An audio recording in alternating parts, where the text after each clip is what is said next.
Don José. Fernando, vamos a hablar de COVID. Tenga en mente algunas cifras internacionales.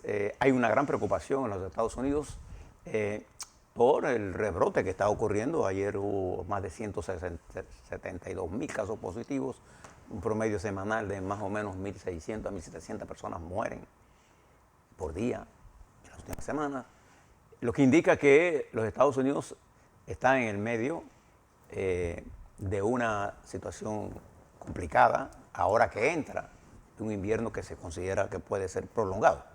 Preste la atención a eso, preste la atención que ya la variante Omicron es comunitaria en los Estados Unidos y se ha reportado en varios países de nuestra región. ¿Por qué debemos prestarle atención a eso? Porque mire lo que está ocurriendo en el mundo y recuerde siempre que los virus tienen capacidad. Nosotros, en las estadísticas que nos brindó ayer el Ministerio de Salud, tenemos algunos indicadores positivos y otros que comienzan a complicarse. Por ejemplo, en materia de fallecidos, ayer no hubo ningún fallecido, pero como uno de arrastre, acumulado. tomamos uno. En materia de unidades de cuidados intensivos, solo tenemos 13. O sea, lo que significa que ha habido una caída sustancialmente importante en cuidados intensivos. Hospitalizados en camas de hospitales hay 87 personas. Si usted mira, entonces ahora este indicador nos dice a nosotros que el peso que está ejerciendo el COVID-19 en Panamá, la COVID-19 en Panamá, no está poniendo presión sobre nuestro sistema, más allá, excesiva sobre nuestro sistema hospitalario público y privado. Es decir, por este indicador. Sin embargo, cuando miramos la positividad, ayer estuvo en 4.9%, una décima por debajo de 5%. Y ha venido subiendo. En la última semana de diciembre, la positividad ha subido a un promedio cerca de 4%. Y esto es un indicador que debemos tomarlo en consideración porque nos está señalando con claridad que estamos en medio de un rebrote, leve, pero un rebrote. Un rebrote al fin. Que puede ser una ola. Los casos activos llegan a 2.889 en alza. Leve, pero alza. Entonces, ¿qué tenemos que hacer nosotros? Observar lo que está ocurriendo en el mundo y ver qué medidas adicionales podemos hacer para impulsar qué cosa. La vacunación. La vacunación en terceras dosis de refuerzo, la vacunación bajarla a menor edad, la vacunación aquellos que tienen una dosis, que si ya cumplieron el tiempo, hagan la siguiente dosis, y la vacunación en tercera dosis aquellos que ya han cumplido 6 meses. Es importante que usted pueda comprendernos de que la vacuna tiene un efecto positivo para toda la sociedad. Primero, la principal ventaja es que la probabilidad de que usted adquiera el virus en forma violenta baja considerablemente y la probabilidad de morirse es 10 veces menos. Entonces, nuestra principal arma, sin duda alguna, es la vacunación. Entonces nosotros tenemos que convencer a la gente que se vacune. Como es lo que está haciendo en Estados Unidos, el presidente Biden apuesta a la vacunación y Alemania apuesta a la vacunación y está pidiendo 200 millones de vacunas antes que termine el invierno. Entonces, preste atención a esto porque nuestros indicadores epidemiológicos hoy nos están diciendo que tenemos un signo de luz amarilla porque estamos en alza en el inicio de una ola cuya velocidad e intensidad estará determinada por el nivel de protección que tengamos. Entonces tenemos dos tipos de protección. La vacuna y la vacuna, número 1. Y 2, las medidas de mitigación. ¿Cuáles son ellas? Recuérdelas. La mascarilla bien puesta, no sobre la boca, es para taparse aquí. 2, distanciamiento necesario.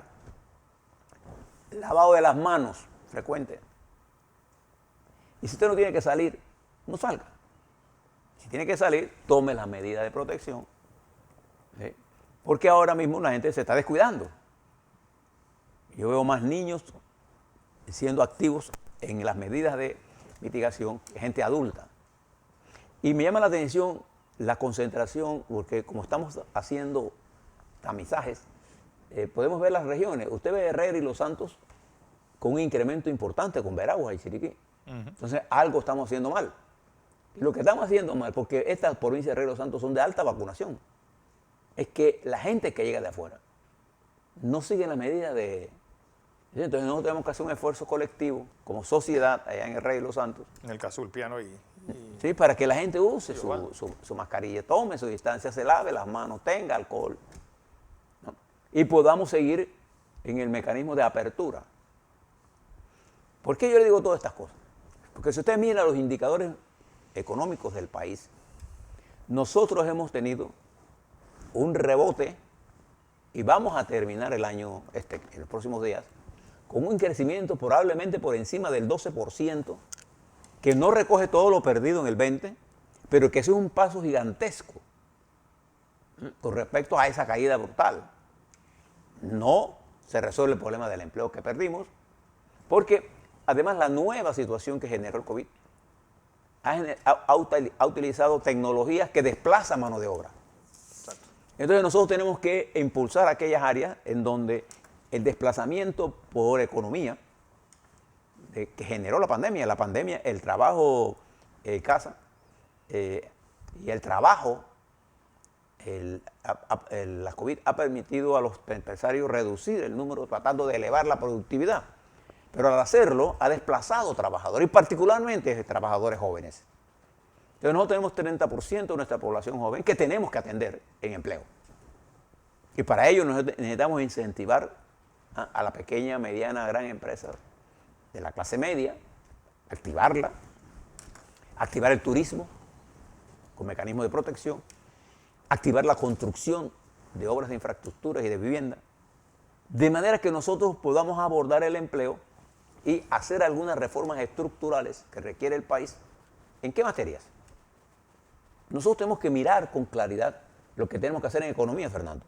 Sobre todo en estas advertencias de opacidad que han quedado demostradas con la operación Fisher. ¿Cómo es posible que se hayan construido y cuentas se han abierto por esa naturaleza y tengan propiedades por más de 5 millones y esté circulando tanto dinero en efectivo y la cantidad de dinero falso? Entonces, esa opacidad del sistema, que es duro para el panameño, cuando usted va a abrir una cuenta en el banco, usted personalmente, por $10,000, $2,000, le toma un tiempo increíble hacerla. Y si es una compañía nueva, ahora mire qué está pasando. Entonces, nosotros tenemos que hacer un gran esfuerzo como nación para no caer en ninguna lista y salir de las listas. Eso es fundamental para nosotros. Eso requiere un nivel de unidad. Y esto contrasta mucho con la cantidad de noticias falsas que se están colocando en las redes sin ninguna responsabilidad de quien la hace. Y además se burlan, como si estuvieran haciendo la gracia. Eso que hicieron con la Caja del Seguro Social, por ejemplo. En medio de un diálogo, porque esa es la intención. O esos ataques violentos en la Asamblea, en la institución, a los partidos en general, obedeciendo siempre a un interés de alguien en particular. Entonces nosotros tenemos que tener cuidado. Y lo que salva todo esto es que usted piense. Si usted piensa, los vence. El problema es que usted se deje llevar por la corriente. Y entonces nos han metido en la cabeza que este es un país sin salvación. Quiere conocer para nada. Sálvese el que pueda, hay que venir. Venga ya porque se acaba. Eso no es cierto, eso es totalmente falso. Este es un país con una gran potencialidad. Y lo hemos demostrado en esta vertiente. ¿Se acuerda aquella vertiginosa caída del 20? Que todo el mundo, bueno, sí, caímos vertiginosamente, pero igual nos levantamos. Pero todavía estamos lejos. Nos falta un tramo. Y el 22 será un año complejo, sin duda. Sin duda alguna. Pero con perspectivas de poder salir si todos tenemos algo que aportar. Y fíjense, ¿por qué le hablo de esto? Porque entramos en medio de campañas electorales partidarias. La campaña electoral como tal es a finales del 23, inicio en enero del 24.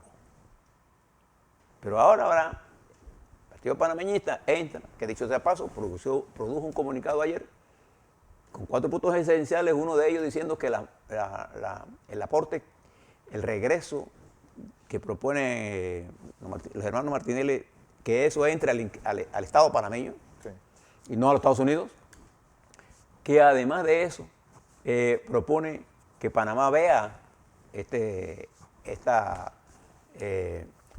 ley de extinción de dominio, pero haciendo las consultas y los ajustes necesarios a que la ley no se convierta en un instrumento de persecución,